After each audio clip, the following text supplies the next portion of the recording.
1970 के आखिरी सालों की बात है। 7.5 फुट लंबे और 150 किलो वजन वाले टेरी बोलिया अमेरिका के मशहूर कलाकार लू फेरिग्नो के साथ एक टॉक शो में बैठे थे। वही लू फेरिग्नो जो अपनी 6.5 फीट लंबाई और 130 किलो वजन के कारण सीबीसी की TV series the incredible Hulk का किरदार निभा रहे थे। बातचीत चल रही थी कि शो के होस्ट मजाक मजाक में टेरी बोलिया से अचानक बोल पड़े, ओ माई गॉड, तुम तो लू फेरिग्नो से भी ज्यादा बड़े हो, तुम हल्क से भी बड़े हो। टेरी ने तुरंत जवाब देते हुए कहा, yes because I am real Hulk. इसी पल ने टेरी को एक उपनाम दे दिया, हल्क।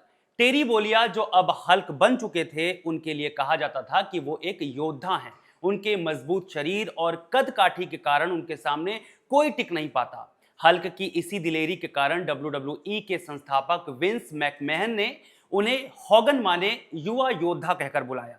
तब से टेरी का पूरा नाम हो गया हल्क होगन। हल्क होगन ने अपने करियर में 6 WWE चैंपियनशिप जीती, 6 बार वर्ल्ड हैवीवेट चैंपियन बने और 2 बार WWE हॉल ऑफ फेम में शामिल हुए। अपनी उपलब्धियों के कारण शुरुआती दौर में ही WWE को एक मुकाम दिलाने में अहम भूमिका निभाने वाले हल्क होगन का 71 साल की उम्र में निधन हो गया है। यानी अब उनके फैंस WWE के किसी भी इवेंट में उनकी गेस्ट एंट्री भी मिस करेंगे। यानी आज के इस वीडियो में हम बात करेंगे हल्क होगन की, उनकी रेसलिंग की और रेसलिंग से अलग उनके जीवन से जुड़े विवादों की। नमस्कार, मेरा नाम है रविशंकर, आप देख रहे हैं खबरगाह। हल्क होगन शुरुआत से ही अलग अलग प्लेटफॉर्म पर रेसलिंग करते थे, नाम भी बना चुके थे, फिल्मों में भी काम करने लगे थे। बात है वही 1982 की, जब हल्क फिल्म रॉकी थर्ड में थंडर लिप्स के किरदार में दिखाई दिए, एक प्रो रेसलर के किरदार में।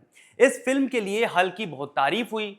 इसी दौरान Hulk the tonight show with Johnny Carson में दिखाई दिए, माने हल्क इन दिनों काफी चर्चा में थे। दूसरी ओर विंस मैकमैहन अपने पिता से वर्ल्ड रेसलिंग फेडरेशन यानी WWF खरीदने और इसे देशव्यापी बनाने की योजना में जुटे थे।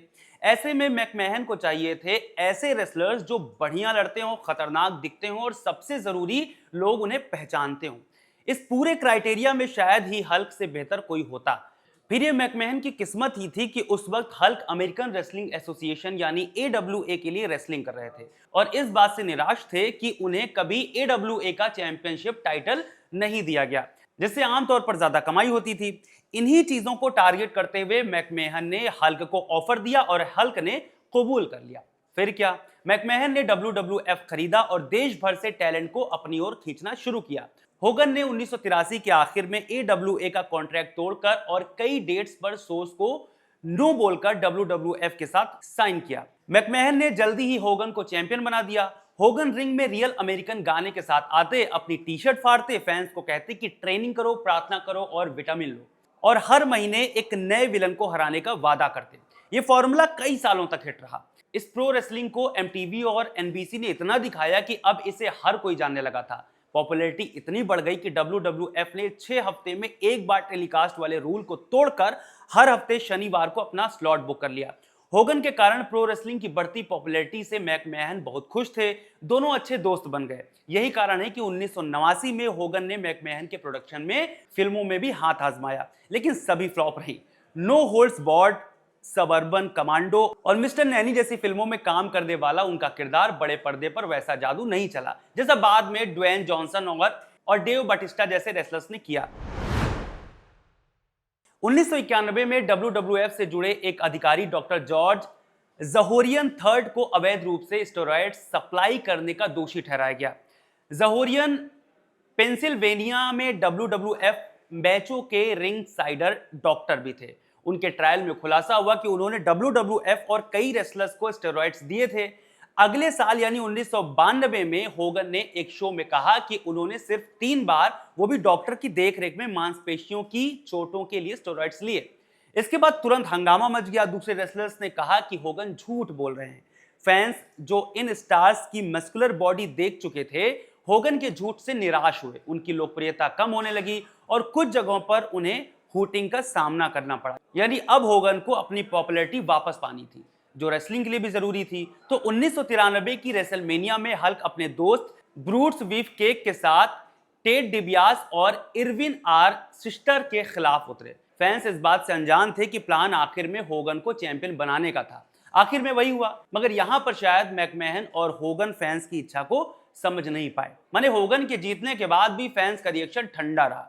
इसके बाद होगन कुछ मैच लड़े, लेकिन योकोजुना से टाइटल हारने के बाद WWF छोड़ दिया और जापान में रेसलिंग शुरू कर दी। 1994 में होगन ने WWF के सबसे बड़े प्रतिद्वंदी वर्ल्ड चैंपियन रेसलिंग यानी WCW के साथ साइन किया, मगर यहां भी उनका जादू नहीं चला और हल्क के साथ WCW की लोकप्रियता भी गिर गई।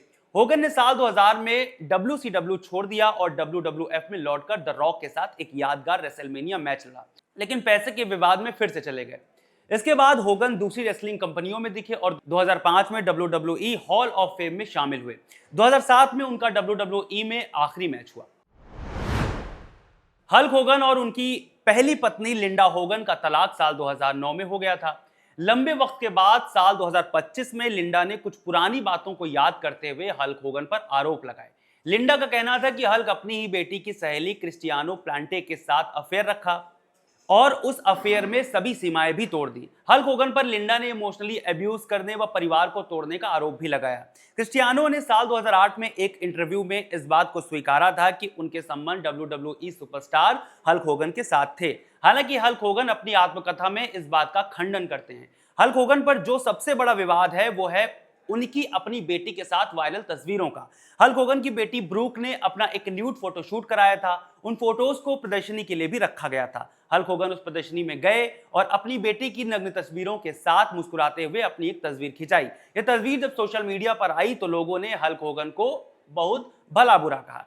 इसके अलावा एक बार समुद्री किनारे बीच पर हल्क अपनी बेटी की मालिश करते हुए देखे गए, तब भी लोगों ने बहुत कुछ कहा था। हालांकि हल्क की बेटी ब्रूक ने इसे पिता बेटी का रिश्ता बताया था। हल्क होगन पर नस्ल भेद का भी आरोप लग चुका है। जब जुलाई 2015 में 2007 का एक टेप लीक हो गया जिसमें होगन अपनी बेटी के किसी अश्वेत व्यक्ति के साथ डेटिंग करने पर नाराजगी जताते दिख रहे थे। होगन कह रहे थे कि अगर ऐसा हुआ तो वो कम से कम लाखों की कीमत वाला बास्केटबॉल प्लेयर होना चाहिए। उन्होंने कहा कि ये कुछ हद तक नस्लवादी है। जैसे ही रिकॉर्डिंग सार्वजनिक हुई, हंगामा मच गया। होगन ने माफी मांगी, मगर इसका फायदा नहीं हुआ, नुकसान जरूर हुआ, क्योंकि WWE ने उन्हें अपने हॉल ऑफ फेम से हटा दिया और उनके लीजेंड्स कॉन्ट्रैक्ट को भी खत्म कर दिया।